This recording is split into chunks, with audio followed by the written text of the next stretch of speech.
He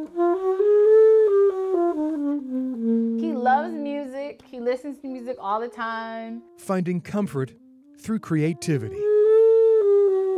Alfred Hill Jr. thrives in his favorite room in the house. When I'm listening to music, I'm like in my own vibe, like in my own world to when I'm just like on cloud nine. The 16-year-old musician is fine-tuning his skills on not one, but two instruments. I love it.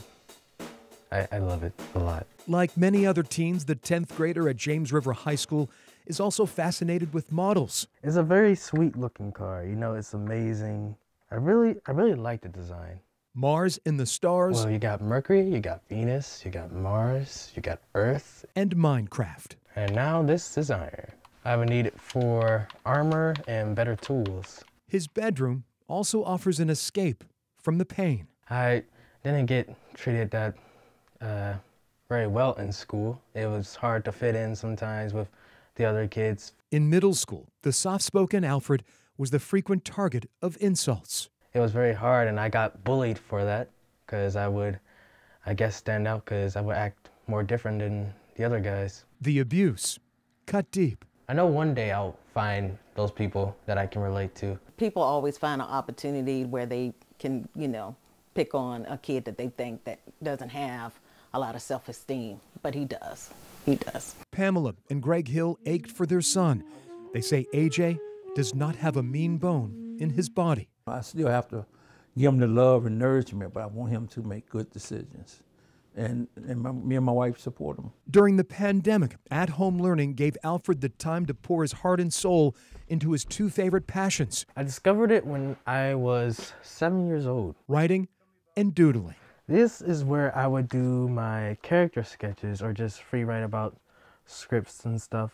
Hour after hour, Alfred would create stories accompanied by his own artwork. These are other characters that I have drawn. He never stopped. If I'm sleeping in the middle of the night and the image just pops into my head, I just have to run down here and draw a sketch of it.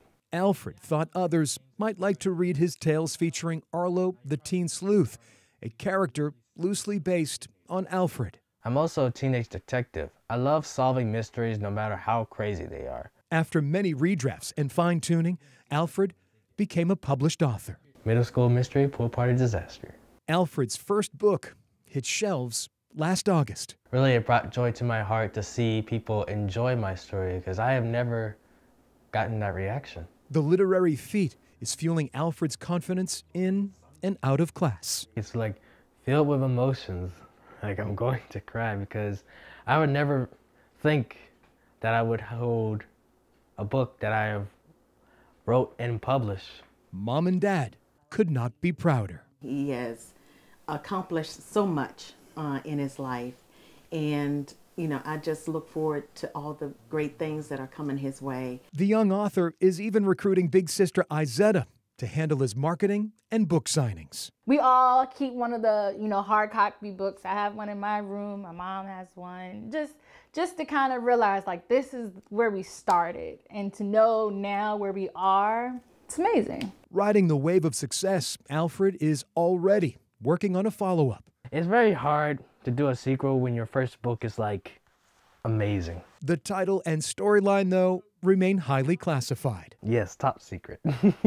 Alfred Hill Jr., the young man who turned the other cheek while being insulted, now takes great joy turning his own page. Really, you just have to find the courage in yourself to just keep going, because the harder you fall, the more great opportunities will come up. It will pay off. Bullies never win. Alfred's new book, Middle School Mystery Pool Party Disaster, is available now on Amazon, and it sells for $7.99. His sequel comes out in the spring. For I Have a Story, I'm Greg McQuade, CBS 6 News.